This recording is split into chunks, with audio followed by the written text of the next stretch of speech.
बिस्मिल्लाहिर्रहमानिर्रहीम। अस्सलाम वालेकुम नाजरीन, आज मैं आपके लिए एक सच्ची और खौफनाक कहानी लेकर आई हूँ। लेकिन इससे पहले कि मैं कहानी शुरू करूँ, जो लोग हमारे चैनल पर नए हैं उनसे गुजारिश है कि पहले हमारे चैनल को सब्सक्राइब कर लें ताकि आपको हमारी इस तरह की दिलचस्प कहानियाँ बर वक्त मिलती रहें। मैं भी शुरू में ज़माना जदीद के कुछ लोगों की तरह वजूद जिन्नात को मजाक समझती थी, क्योंकि 21वीं सदी के तरक्की याफ्ता दौर में ये सब बकवास लगता है। मगर एक वाक़े ने मेरी सोच को बदल दिया और मैं जिन्नात की मौजूदगी की कायल हो गई। लेकिन मेरी सहेली शकीला ने जो कहानी मुझे सुनाई और मुझे राज़दार बनाकर बाद में उसने अनम से मुझे भी मिलवाया, तो मुझे यकीन हो गया कि जिन्नात एक हकीकत है। शकीला की कहानी कुछ यूँ है। शकीला का गांव गुलाब नगर सब्जाजार से घिरा बहुत ही खूबसूरत गांव है। बल्कि अगर मैं गांव के बजाय शहर का नाम दूं तो ज्यादा बेहतर होगा, क्योंकि यहाँ जरूरियात जिंदगी की तमाम अशिया बआसानी दस्तयाब होती हैं। इस गांव में एक घर नदीम का था, जिसमें वो अपनी रफीक हयात अनम के साथ रिहाइश पजीर था। अनम बापर्दा खातून थी। वो हुस्न में यकता, शराफत में मिसाली।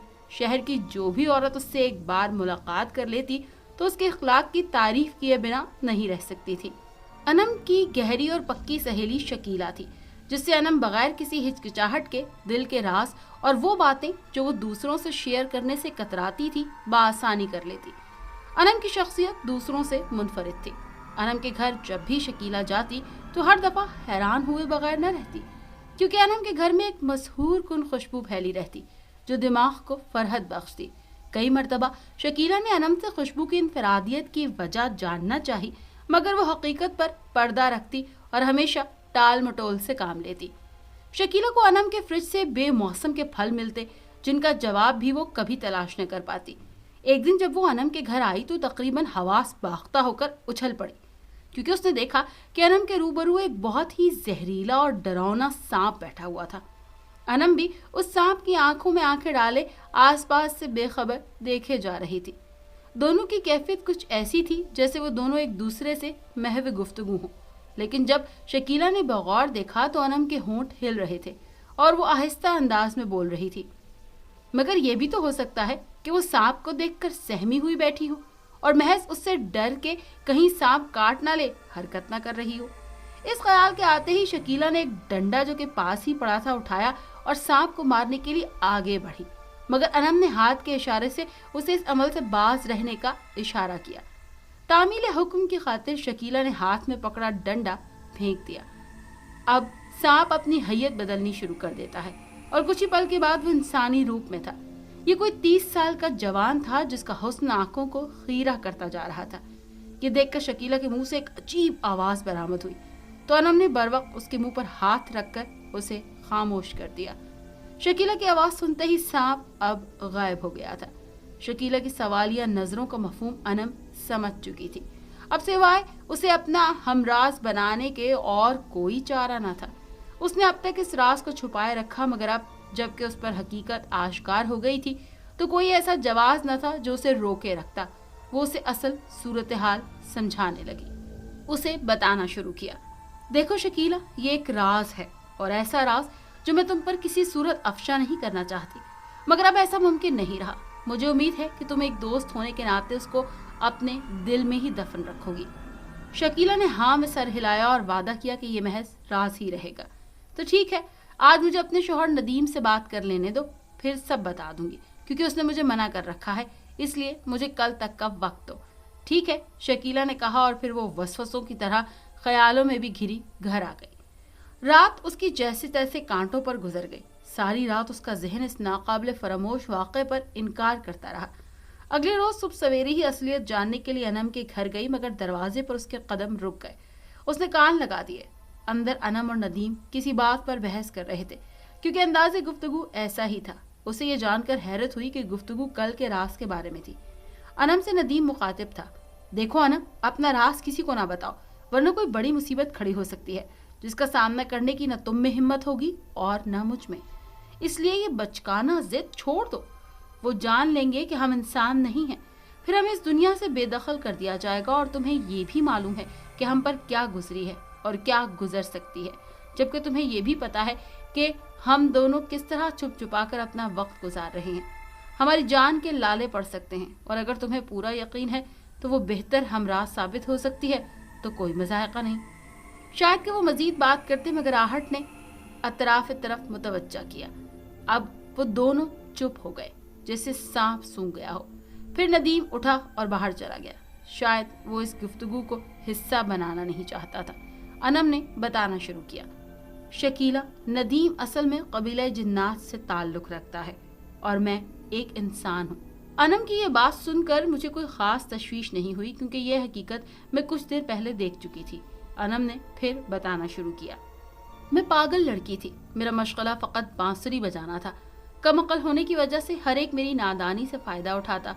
औरतें मुझसे घर के सारे काम करवाती और बदले में एक आध रोटी मिल जाती। लड़के भी कोई मौका हाथ से न जाने देते। हर कोई मेरे साथ छेड़छाड़ करता, लेकिन मुझे कोई परवाह ना होती, क्योंकि मैं जो अक्ल से आ रही थी। फिर एक दिन गांव वालों ने मुत्तफ़क़ा तौर पर फैसला किया कि मुझे गांव से बाहर निकाल देना चाहिए, क्योंकि उन लोगों के बकौल उनकी इज्जत ख़राब करने का मुअज्जब थी मैं। मुझे बुरा भला कहकर तशद्दुद किया गया और मुझे गांव बदर कर दिया गया। मैं गांव से बाहर आमों के बाग में जा बैठी। भूख प्यास ने मुझे अपने शिकंजे में जकड़ लिया। हिम्मत जवाब दे गई। नकाहत से मैं बेहाल हो गई। उस वक्त मेरी खबरगिरी सिर्फ अल्लाह की ज़ात करती थी। होश हवास से बेगानी पड़ी रही थी, लेकिन बांसुरी बजाने का मेरा अमल ना रुका। दूसरे रोज मैं गिरती पड़ती उठती और आमों के बाग से निकलकर एक तरफ बढ़ने लगी, और फिर मैंने इस तरह वीराने में जा पहुंची जहां जिनों का कबीला आबाद था।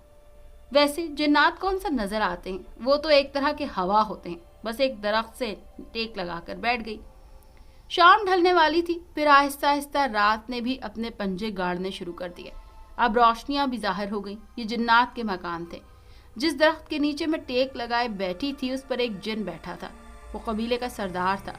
कुछ दिन बाद उसकी बेटी की शादी थी। वो इस शादी में किसी ऐसे साज की तलाश में था जिसे सुनकर सब महव हो जाए। उसने जब मेरी बांसुरी बजाते सुनी तो उसकी तलाश मुझ पर ख़त्म हो गई। उसे मेरा बांसुरी बजाना बहुत पसंद आया।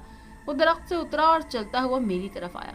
मैं उसके वजूद से बेखबर थी कि फिर अचानक मुझे अपने करीब दिलकश मसूर कुन खुशबू महसूस हुई, जिसे सूंघते ही मैं होश की दुनिया से बेगानी होती चली गई। वो मुझे उठाकर अपने कबीले में ले गया। होश में आई तो जिनों की ये दुनिया भी मुझे अपनी ही दुनिया की तरह लगी। मैंने यहाँ भी अपना मशगला ना छोड़ा। बांसुरी मेरे हाथ में थी। मैंने मुंह से लगाई और सांस बिखेरना शुरू किए। आज उस जिन की बेटी की शादी थी और मुझसे ये काम लिया गया। मैं तमाम हालात और वाक़यात से बेनियाज थी, बस अपनी ही दुनिया में मस्त। शादी में शरीक सभी मेहमानों को मेरी बांसुरी की आवाज़ बहुत पसंद आई। सब लोग अश अश कर उठे। उन्होंने मेरे ऊपर सोने के सिक्कों की बरसात की, लेकिन ये सब मेरे लिए बेकीमत थे। मैं इनकी तरफ खास तवज्जो न दे रही थी और अपनी धुन में मगन थी। बारात में शरीक एक जिन मेरी सादगी देखकर दंग रह गया, क्योंकि मैं उन सब से बेरगबती बरत रही थी। मेरी उदासी उसको भा गई। शादी के बाद वो मुझे एक जगह ले गया। उसने मुझे सामने बिठाया और प्यार का इजहार करने लगा।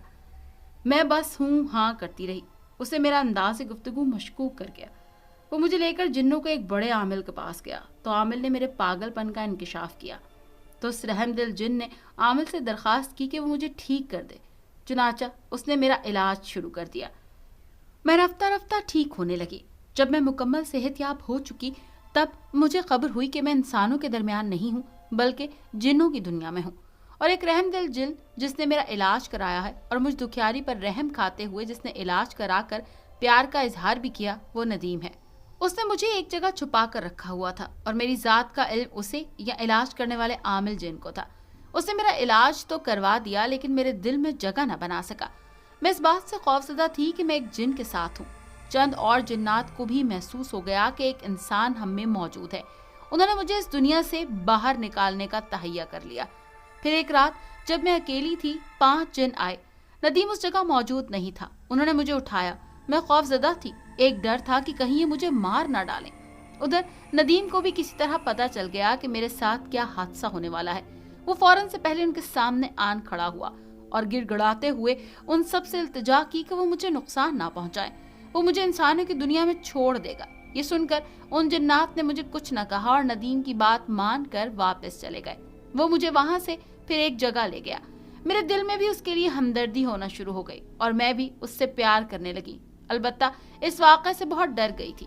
میں نے ندیم سے کہا کہ مجھے اس دنیا میں نہیں رہنا، پلیز انسانی دنیا میں مجھے چھوڑا۔ ندیم میری کیفیت سمجھ گیا۔ اس نے اس معاملے میں اپنے باپ سے بات کی۔ اسے امید تھی کہ شاید اس کا باپ اس کی مدد کرے گا اور ہم دونوں کی شادی کروا دے گا، مگر اس کے باپ نے اس ڈر سے کہ کہیں کوئی انہونی نہ ہو جائے سیدھا بڑے سردار کے پاس گیا اور سب کچھ بتا دیا۔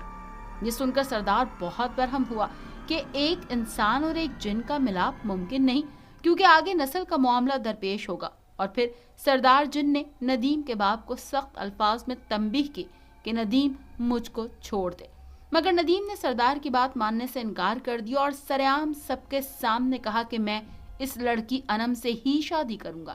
ندیم کی بات سن کر سب میں اشتعال پھیل گیا اور پھر ہم دونوں کو جیل میں ڈال دیا گیا اور بہت سخت اور کڑی سزائیں دینا شروع کر دی۔ ندیم کی محبت پاکیزہ اور حقیقی تھی۔ وہ اپنی ضد پر اڑا رہا، لاکھ جتن کے بعد بھی وہ ہمیں جدا نہ کر سکے۔ ایک رات وہ جن جو مجھے اپنی بیٹی کی شادی پر بانسری بجانے کے لیے اپنے گھر لے گیا تھا، وہ اس جگہ آن پہنچا۔ اس نے ہم کو جیل سے فرار کروا کر ایک خفیہ مقام پر پہنچا دیا اور کہا کہ صبح ہوتے ہی اس دنیا سے بہت دور نکل جاؤ، ورنہ وہ تمہیں مار ڈالیں گے۔ ہم دونوں والا صبح وہاں سے فرار ہو گئے۔ جب سردار کو علم ہوا تو اس نے ہمیں بہت تلاش کروایا، مگر ہم اس دنیا میں چلے آئے۔ وہ رحم دل جن جس نے ہمیں جیل سے فرار کرایا تھا، اس نے عامل جن سے التجا کی کہ ہمارے گرد ایک مضبوط حصار قائم کر دیا جائے، جس کی وجہ سے میں اور ندیم جنات کی نظر سے پوشیدہ ہیں، مگر ابھی بھی وہ ہماری کھوج میں ہیں۔ میں خداوند سے ہر روز دعا کرتی ہوں کہ وہ کبھی اپنے مقصد میں کامیاب نہ ہو سکیں، کیونکہ اگر انہوں نے ہمیں ڈھونڈ لیا تو وہ ندیم کو پکڑ کر لے جائیں گے۔ اور تم نے جس سانپ کو دیکھا، یہ وہی رحم دل جن ہے جس نے ہمیں جیل میں بچایا تھا۔ یہ اکثر ہم سے ملنے آتا رہتا ہے اور حالات سے باخبر رکھتا ہے۔ میں اللہ کی ذات سے پر امید ہوں کہ اللہ تعالیٰ ضرور کوئی نہ کوئی حل نکال دے گا، یا پھر جو قسمت میں ہے وہ پورا ہو کر رہے گا۔ اگر آپ کو یہ کہانی اچھی لگی ہے تو اسے لائک کیجیے اور ہمارے چینل کو سبسکرائب کیجیے۔ اور ہاں، اگر آپ کے کسی دوست، رشتہ دار یا بہن کے ساتھ خدا نخواستہ اس طرح کا کوئی بھی واقعہ پیش آیا ہے تو ہمیں کمنٹ سیکشن میں اس کے بارے میں ضرور بتائیے۔